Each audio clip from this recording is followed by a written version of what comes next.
Okay. Hello, hi, എല്ലാവർക്കും നമസ്കാരം. കുറേ ദിവസമായി നമ്മൾ സ്റ്റിച്ചിങ്ങിൻ്റെ വീഡിയോ ഇട്ടിട്ട്. അപ്പോൾ ഞാൻ വിചാരിക്കുന്നു ഇന്നൊരു മെഷർമെൻറ്റ്, ബ്ലൗസിൻ്റെ മെഷർമെൻറ്റ് എടുക്കുന്ന രീതി കാണിക്കാമെന്ന് വിചാരിക്കുന്നു. അപ്പോൾ കുറച്ച് പേര് എൻക്വയറി ചെയ്തിട്ടുണ്ട്, അത് മെഷർമെൻറ്റ് എടുക്കുന്ന കറക്റ്റ് ഒരു ബ്ലൗസിനുള്ള മെഷർമെൻറ്റ് എടുക്കേണ്ടത് ഏതൊക്കെ മെഷർമെൻ്റ് ആണോ അതെങ്ങനെ എടുക്കണമെന്നുള്ളതാണ് ഇപ്പോൾ നമ്മൾ നെക്സ്റ്റ് വീഡിയോയിൽ കാണിക്കാൻ പോകുന്നത്. അപ്പോൾ നമുക്ക് വീഡിയോയിലേക്ക് നോക്കാം. ഒരു ബ്ലൗസിന് ആദ്യം മെഷർമെൻറ്റ് എടുക്കുന്നതെന്ന് വെച്ചാൽ ഇറക്കമാണ് എല്ലാവരും എടുക്കാറുള്ളത്. സാധാരണ ഓരോരുത്തരും ഓരോ തരത്തിലാണ്. ഞാൻ സാധാരണ ഇറക്കമാണ് ഫസ്റ്റ് എടുക്കാറുള്ളത്. അപ്പോൾ ബാക്ക് നമുക്ക് ഈ ഒരു ഭാഗത്ത് ഇങ്ങനെ ടയറുള്ളവരാണെങ്കിൽ അത് കവർ ചെയ്ത് വേണം നമ്മൾ ഇറക്കം എടുക്കാനായിട്ട്.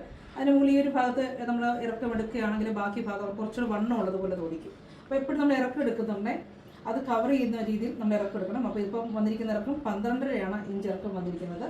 അപ്പോൾ ഇറക്കം 12 എടുക്കുന്ന കൂട്ടത്തിൽ തന്നെ നമുക്ക് ബാക്കിലെ മറ്റ് 2-3 അളവുകൾ എടുക്കാൻ പറ്റും. ഷോൾഡറിൻ്റെ അളവ്, ബാക്കിലെ ഷോൾഡറിൻ്റെ അളവ് വന്നിരിക്കുന്നത് 14 അതുപോലെ തന്നെ കഴുത്തിൻ്റെ ഇറക്കം, ഇതൊക്കെ തന്നെ നമുക്ക് ബാക്കിൽ നിന്ന് തന്നെ ഇറക്കാൻ പറ്റും. ഇപ്പോൾ കഴുത്തിൻ്റെ ഇറക്കം ഞാനൊരു 7 ഇഞ്ച് ഇറക്കുകയാണ് ഇതിന്. അപ്പോൾ നമുക്ക് ലെങ്ത് വന്നിരിക്കുന്നത് 12 ഇഞ്ച്,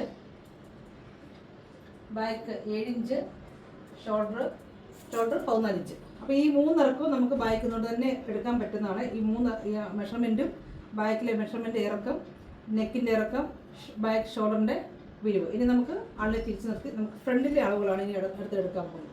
അപ്പോൾ ഫ്രണ്ടിലെ അളവ് എന്താണെന്ന് വെച്ചാൽ നെക്സ്റ്റ് നമ്മൾ എടുക്കാൻ പോകുന്നത് ആളുടെ വണ്ണം എടുക്കുമ്പോൾ എപ്പോഴും നമ്മൾ ശ്രദ്ധിക്കേണ്ട, ആളുടെ പലരിപ്പോഴും ഇങ്ങനെയൊക്കെ ഓരോരുത്തർ വണ്ണത്തിൻ്റെ അളവ് എടുക്കാറുണ്ട്.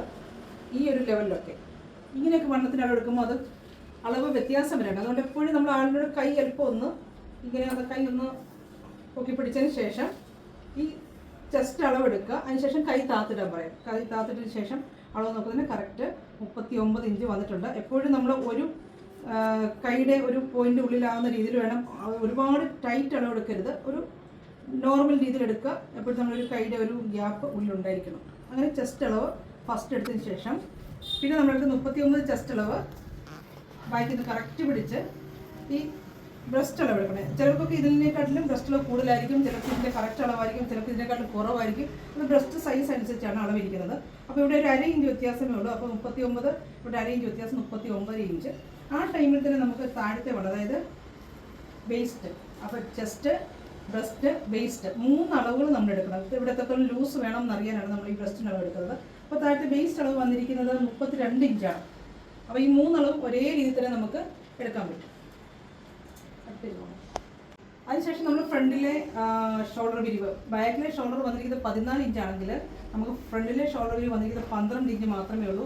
അപ്പോൾ എപ്പോഴും നമ്മൾ ഫ്രണ്ടിലെ ഷോൾഡറിൻ്റെ വിരിവ് എടുക്കാൻ മറക്കരുത്. അതുപോലെ തന്നെ ഈ ഫ്രണ്ടിൽ എടുക്കുന്നതിനോടൊപ്പം തന്നെ കഴുത്തിൻ്റെ ഇറക്കം നമുക്ക് ചോദിക്കാം. എപ്പോഴും എല്ലാവരും ഈ ഒരു രീതിയിൽ ഇറക്കം എടുക്കണം. അതിനേക്കാളും നല്ലത് എപ്പോഴും ഈ ഒരു രീതിയിൽ ഇറക്കം എടുക്കുകയാണെങ്കിൽ കുറച്ചുകൂടി ബെറ്റർ ആയിരിക്കും. ഇറക്കം അവരോട് ചോദിച്ചിട്ട് അവർക്ക് എത്രയാണോ വേണ്ടത് ആ രീതിയിൽ നമുക്ക്, ഇപ്പം ഫ്രണ്ട് ഇറക്കം ഹൈറ്റ് കുറഞ്ഞ ആളായതുകൊണ്ട് ഒരു 7 മതിയാവും. ഫ്രണ്ടിലെ ആളിന് കുറച്ചുകൂടി ഇറക്കം വേണമെന്ന് പറഞ്ഞുകൊണ്ട് നമ്മൾ 7ൻ്റെ ഹാഫ് ഇടുകയാണ്. അപ്പോൾ ഫ്രണ്ടിലെ നമ്മൾ ഫ്രണ്ട് ഷോൾഡർ വിരിവ്, അതുപോലെ തന്നെ നെക്കിൻ്റെ ഇറക്കം. ഈ ടൈമിൽ തന്നെ നമുക്ക് എന്താ ചെയ്യാം, ഈ പോയിന്റ് പ്ലസ് പോയിന്റ് അളവെടുക്കാം. വന്നിരിക്കുന്നത് 9 ഇഞ്ചാണ് ഈ ഒരു ലെങ്ത് വന്നിരിക്കുന്നത്. അപ്പോൾ ഈ 9 ഇഞ്ച് എടുക്കുമ്പോൾ തന്നെ ഒന്നുകിൽ ഇവിടെ നിന്ന് എടുക്കുമ്പോൾ മാത്രം വേണമെങ്കിൽ നമുക്ക് ഇങ്ങനെ ചെയ്തിട്ട് താഴെ ആ ഒരു പോയിന്റ് എടുക്കാം. അപ്പോൾ ഇവിടുന്ന് വന്നിരിക്കുന്നത് 9 പോയിന്റ്, അവിടെ നിന്ന് 12 ഇഞ്ചാണ് ഇതിൽ താഴ്ച വന്നിരിക്കുന്നത്. അപ്പോൾ ഈ പോയിന്റ് 9, 12 ഇത് നമ്മൾ കറക്റ്റായിട്ടും നമ്മുടെ മെഷർമെൻറ്റിൽ വേണം. ഇവിടെ ലൂസായി പോയാലാണ് എപ്പോഴും പിള്ളേരുടെ ബ്ലൗസിൻ്റെ ഫ്രണ്ട് വശം ഇങ്ങനെ കപ്പ് സൈസ് എപ്പോഴും ലൂസായിട്ട് കിടക്കുന്നത്. ഇവിടുത്തെ അളവ് കറക്റ്റ് ആകാത്തതുകൊണ്ടാണ്. അപ്പോൾ ഈ ഒരു പോയിന്റ് കറക്റ്റായിട്ട് നമ്മൾ ഈ 12 എന്നുള്ളത് തയ്യൽ തുമ്പ് കൂടാതെ ഒരളവും കൂടാൻ പാടില്ല. കൂടിയാൽ നമ്മൾ ഫ്രണ്ടിൽ ലൂസ് വരും. അവരിടുമ്പോൾ ബ്ലൗസ് ഒരു ഫിറ്റിംഗ് ഉണ്ടാകത്തില്ല. അങ്ങനെ ഫിറ്റിംഗ് കുറയുമ്പോൾ ഉണ്ടാകുന്ന പ്രശ്നം കഴുത്ത് ലൂസാവും, ഷോൾഡർ ലൂസാവും, പല പ്രശ്നം ഉണ്ടാകും. ഈ ഒരു പോയിന്റ് കൃത്യമായിട്ട് എടുക്കാൻ നമ്മൾ ശ്രദ്ധിക്കണം. അപ്പോൾ ഫ്രണ്ടിൻ്റെ നെക്കളവ്, പോയിന്റ്, അതിൻ്റെ താഴ്ച ഒക്കെ നമ്മൾ എടുത്തു. ഇനി പോയിന്റാണ് നെക്സ്റ്റ് അളവ് വന്നിരിക്കുന്നത്. പോയിന്റ് വന്നിരിക്കുന്നത് 8 ആണ് വന്നിരിക്കുന്നത്. പോയിന്റ് നമ്മൾ ഈ ഫ്രണ്ടിലത്തെ ഡിസ്റ്റൻസ്, അപ്പോൾ പലർക്കും പല അളവായിരിക്കും. അപ്പോൾ ഇദ്ദേഹത്തിന് വന്നിരിക്കുന്നത് 8 ഇഞ്ചാണ് വന്നിരിക്കുന്നത്. അപ്പോൾ നമ്മൾ സെൻറ്ററിൽ എത്ര ഇഞ്ച് മാറ്റി വേണം, മെയിൻ പോയിന്റ് വേണം എന്നുള്ളത് കൃത്യമായിട്ട് കണ്ടുപിടിക്കാൻ പറ്റും. ഓക്കെ, അപ്പോൾ ഈ നമ്മൾ ബാക്ക് എടുത്തു, ഫ്രണ്ടിൻ്റെ അളവെടുത്തു, ചെസ്റ്റ് കാര്യങ്ങളെടുത്തു. നെക്സ്റ്റ് ഇനി ഉള്ളത് നമുക്ക് സ്ലീവ് ലെങ്ത് ആണ് എടുക്കേണ്ടത്. സ്ലീവ് ലെങ്ത് എടുക്കുമ്പോൾ എപ്പോഴും ഈ ഒരു ലൈൻ കറക്റ്റാക്കാൻ നോക്കുക. ഒരുപാട് താഴ്ത്തി എടുക്കരുത്. എപ്പോഴും ഈ ഒരു കൈക്കുഴ ലെവലിൽ നിന്ന് പിടിച്ചിട്ട് നമ്മൾ ഇവിടെ നിന്ന് വേണം. സ്ലീവ് ലെങ്ത് ആണ് ഇപ്പോൾ 8 ഇഞ്ച് മതി എന്നാണ് പറയുന്നത്.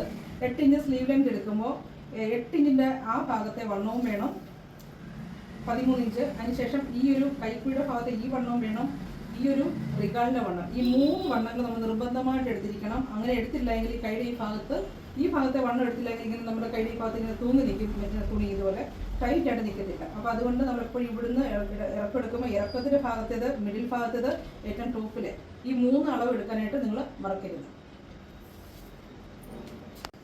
ഒന്നുകൂടെ ചില കേസുകളിലൊക്കെ ചിലർക്കൊക്കെ 2 കൈക്ക് 2 അളവ് വരുന്നവരുണ്ട്. അപ്പോൾ അങ്ങനെ വരുമ്പോൾ നമ്മൾ 2 കൈയുടെയും അളവ് പ്രത്യേകം എടുക്കണം. ചിലപ്പോൾ ലെഫ്റ്റ് ഹാൻഡ് വണ്ണം കൂടുതലായിരിക്കും, റൈറ്റിൻ്റെ അറേഞ്ച് കുറവായിരിക്കും, ചിലപ്പോൾ റൈറ്റിൻ്റെ അറേഞ്ച് കൂടുതൽ, ലെഫ്റ്റിന് കുറവ്, അങ്ങനെയൊക്കെ സാധ്യതയുണ്ട്. അതുകൊണ്ട് നമ്മൾ അങ്ങനെയുള്ളവർക്ക് നമ്മൾ അല്ലെങ്കിൽ തന്നെ 2 കൈയുടെയും വണ്ണം ഒരുപോലെ എടുത്ത് നോക്കുന്നത് നല്ലതാണ്. കാരണം പെട്ടെന്ന് ഒറ്റ കാഴ്ച മനസ്സിലാവത്തില്ല ഇത് കൈക്ക് ഏത് കൈക്ക് വണ്ണം കൂടുതലുള്ളത്. പിന്നെ നമുക്ക് ലാസ്റ്റ് ചോദിക്കേണ്ടത്, ഇപ്പം നമ്മൾ കഴുത്തിൻ്റെ ഇറക്കമൊക്കെ എടുത്തല്ലോ, അപ്പോൾ ഈ കോളർ ആണെന്നുണ്ടെങ്കിൽ കോളർ ബ്ലൗസ് വെട്ടുന്ന രീതി അടുത്ത നെക്സ്റ്റ് ഡേയിൽ ഞാൻ അതിൻ്റെ വീഡിയോ കാണിക്കാം. അപ്പോൾ ഇതൊരു ബ്ലൗസ് ബാക്ക് ഇറക്കി ചെയ്യുന്ന ഒരു ബ്ലൗസിൻ്റെ കട്ടിങ്ങാണ്, പിന്നെ മെഷർമെൻറ്റ് എടുക്കുന്ന രീതിയാണ് കാണിച്ചത്. കോളർ വെച്ച് തയ്ക്കുന്ന ഒരു ബ്ലൗസ് ആണെങ്കിൽ, അല്ലെങ്കിൽ ബാക്ക് ഇറക്കാത്ത ഒരു ബ്ലൗസ് ആണെന്നുണ്ടെങ്കിൽ അതിൻ്റെ അളവ് എടുക്കുന്ന രീതിയിൽ ബാക്കിലെ ഷോൾഡറിൽ കുറച്ച് വ്യത്യാസങ്ങളുണ്ട്. അപ്പം അതുപോലെ കൈക്കുഴിയിലും ചില വ്യത്യാസങ്ങൾ വരുത്താനുണ്ട്. അപ്പോൾ അങ്ങനെയുള്ള കട്ടിങ് എങ്ങനെയാണെന്നുള്ളത് നെക്സ്റ്റ് വീഡിയോയിൽ കാണിക്കാം. അപ്പോൾ ഈ വീഡിയോ കണ്ടതിന് ശേഷം നിങ്ങളുടെ അഭിപ്രായങ്ങളും നിർദ്ദേശങ്ങളൊക്കെ കമൻറ്റ്സ് വഴി അറിയിക്കാം. Okay, by.